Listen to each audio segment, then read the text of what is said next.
নমস্কার বন্ধুরা, পিঙ্কিস ড্রিমল্যান্ড চ্যানেলে তোমাদের সবাইকে জানাই স্বাগত। বন্ধুরা, আজকে আমি মাত্র 1 বাটি চাল দিয়ে কম তেলের স্বাস্থ্যকর রেসিপি তোমাদের সঙ্গে শেয়ার করব। বন্ধুরা, আজকের এই ইনস্ট্যান্ট রেসিপিটা বাচ্চাদের টিফিনে দেওয়ার জন্য একদম পারফেক্ট রেসিপি। আর সবথেকে স্পেশাল এই টমেটো চাটনিটা বাচ্চারা কিন্তু খুব মজা করে খাবে। ভিডিও শুরুর আগে একটি ছোট্ট অনুরোধ, যদি চ্যানেলে নতুন বন্ধু হয়ে থাকো তবে অবশ্যই চ্যানেলটিকে সাবস্ক্রাইব করে দিও। তো চলো বন্ধুরা, দেখে নিই আজকের ইনস্ট্যান্ট নাস্তা রেসিপি। চালের নাস্তা বানানোর জন্য প্রথমে মিক্সারে 1/4 কাপ সুজি দিয়ে দিচ্ছি, আর তার সঙ্গে 1/2 চামচ নুন আর 2 চামচ চিনি দিয়ে দিচ্ছি। এবার সুজিটাকে একটু মিহি করে গুঁড়ো করে নিচ্ছি। দেখো, এইভাবে করে গুঁড়ো করে নিতে হবে। এবার 1 বাটি আতপ চালকে সারা রাত জলে ভিজিয়ে রেখেছিলাম। আমি এখানে আতপ চাল ব্যবহার করেছি, তোমরা যে কোনো চাল দিয়ে এই নাস্তাটা বানিয়ে নিতে পারো। আমি আতপ চালটাকে সারা রাত ভিজিয়ে রেখেছিলাম। তোমাদের কাছে যদি সময় কম থাকে তবে কিন্তু 2 থেকে 3 ঘন্টা ভিজিয়ে রাখলেই হবে।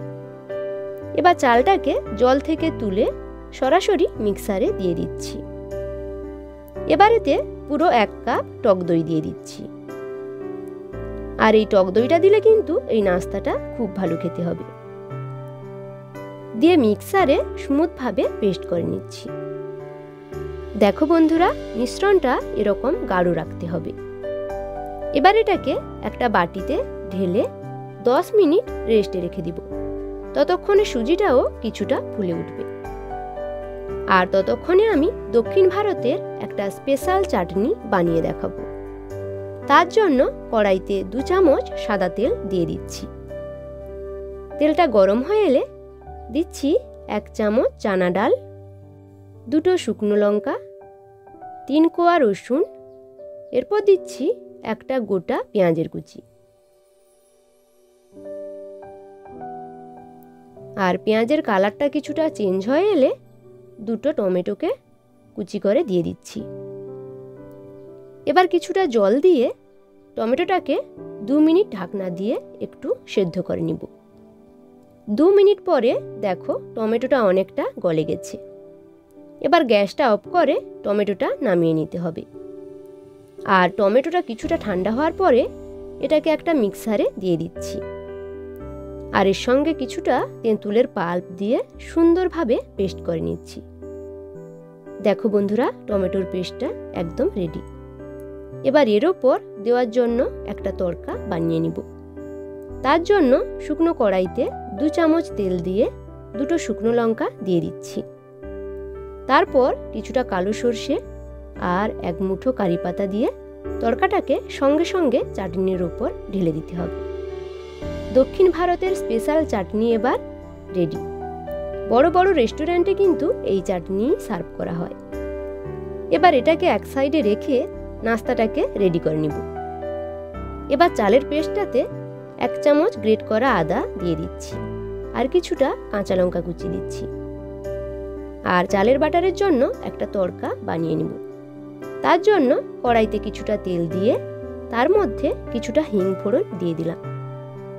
তারপর 1 চামচ চানা ডাল, 1 চামচ কালো সর্ষে, 1 চামচ জিরে আর কিছুটা কুচনো কারি পাতা দিয়ে একটু নেড়ে চেড়ে নিলেই তড়কা রেডি।